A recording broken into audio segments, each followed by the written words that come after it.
Hi, it's Helen Tarrant.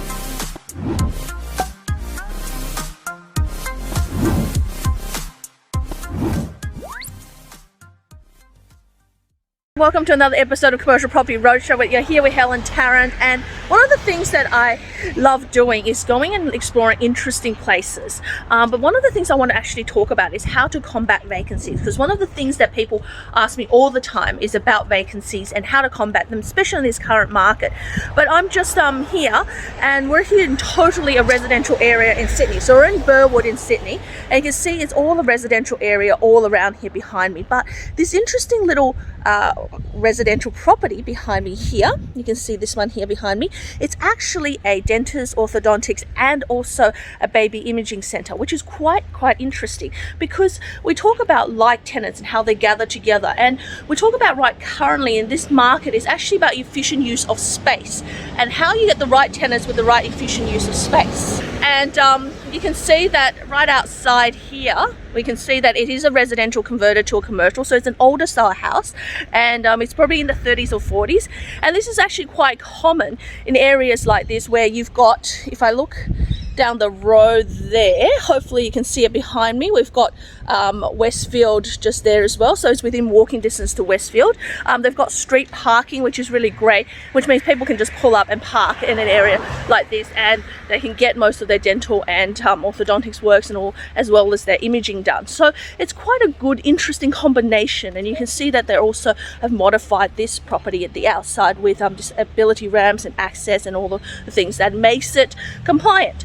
But one of the things we want to talk about is actually about versatility of the premise and battling vacancies, because vacancies is what kills your cash flow in commercial property. Now, one of the things I look at when I look at properties is, number one, the versatility of that property. So it doesn't have to be a dental clinic. This could be a medical center in the future. It could be a physiotherapist in the future. It could be actually a community center.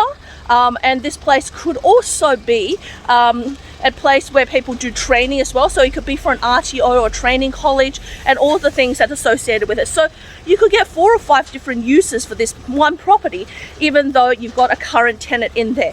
So that makes the property worthwhile, and having a contingency plan as well. I mean, obviously a property like this would not, you could not put a restaurant in there, you could not put a cafe, and it wouldn't be the demand as well and locally. But one of the interesting things about it is that like tenants congregate. So this property is now commercial based. Now other properties here, we've got residential behind us, and we've got another residential house across the road. They could maybe in the future all turn into commercial as well, which means that the rent gets to be increased and that you actually get more leverage out of your property. So number one thing is to look at the versatility. Number two, really combating that vacancy is once you know your tenant is going to vacate. And this is the thing about understanding your lease and understanding that when the option period comes up, so if your tenant has an option and they need to exercise that option, is to actually say, okay, so they've got 3 months, they have to give us notice, they haven't, is to make an actual decision really fast about, right, I'm going to start marketing this property, renting it out, talking to 2 or 3 agents, making a decision who we're going to use to let out the property and what kind of marketing we're going to do, because that 3 or 6 months that they give you notice and they're not going to take up their option is a key period, and you don't want to miss that. And what you really want to do is really grab that with both hands and be really active and be really persistent on getting a good marketing campaign out there, getting the right kind of leasing incentives. So you want to talk to the agents to find out whether it's rent free, whether you're doing fit out incentives, and really be active out there getting a tenant, because those are your months where you have an opportunity where your current tenant is still paying rent and you're really only paying for marketing. You have opportunity to get a new tenant. So number 2 is really being proactive to battle that vacancy. And number 3, be negotiable, because look at the current times. Now we have different times in the market at the moment, because we're seeing a time where there's downward pressure on rent at the moment. So with downward pressure on rent, you have to be really negotiable with everything you're looking for in terms of what your tenant wants, being flexible with the rentals, be flexible with the terms. But what you really are looking for is for the next 2 years to have that stability in that income. So even if you have to put a tenant in there for short term on a reduced rent, you never make up for lost rent, so you will still accept that. And what will happen is that during that time you might be getting a lesser return for the property, but as long as you hold, as long as you don't sell, it shouldn't impact the value of your property, because the value of your property is only arbitrary. Value of your property only gets affected if you go to valuation or if you're going to have to sell.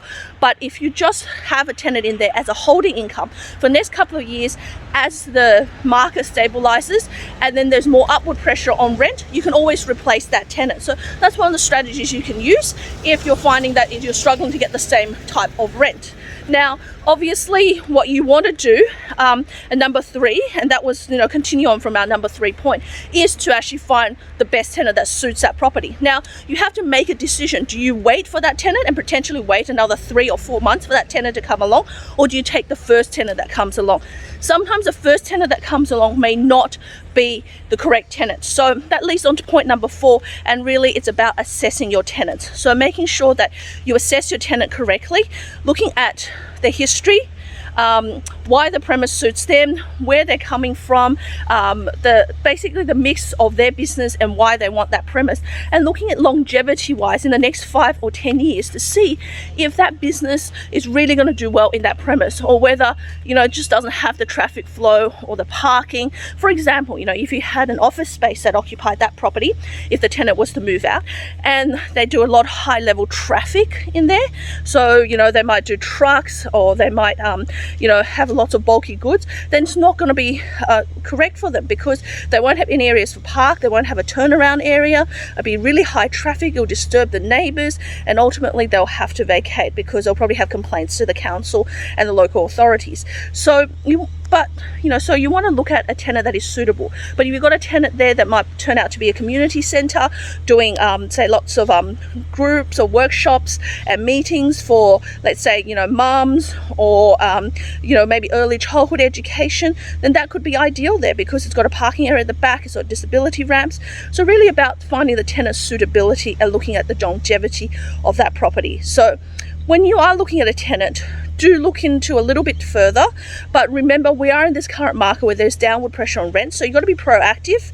You've got to go out there, talk to the agents more, make sure you've got a really good marketing campaign, make sure you've got really good copywriting, like on your advertising, so making sure that that copy is done really well. Make sure you actually say on the copy you're willing to give high incentives and rent free, so it's you are ahead of the crowd and you stand out from there. Make sure you advertise all the major and the locals, so online and maybe even offline marketing as well. And if you can get agents to go out there and start making phone calls for like businesses, that's one of the best ways as well to try to get a new tenant in there. And when you get a new tenant, be flexible with your rental terms as well as your rent incentives. Remember, it's only the next couple of years. Once the market stabilizes and you don't have that downward pressure on rent, you'll be able to be more picky and choosy with your tenants. So if you need more information or just help regarding leasing and understanding how that works for your property, reach out to me at helentarrant.com. In the meantime, hit the bell, subscribe, and I'll see you in the next episode. Bye for now.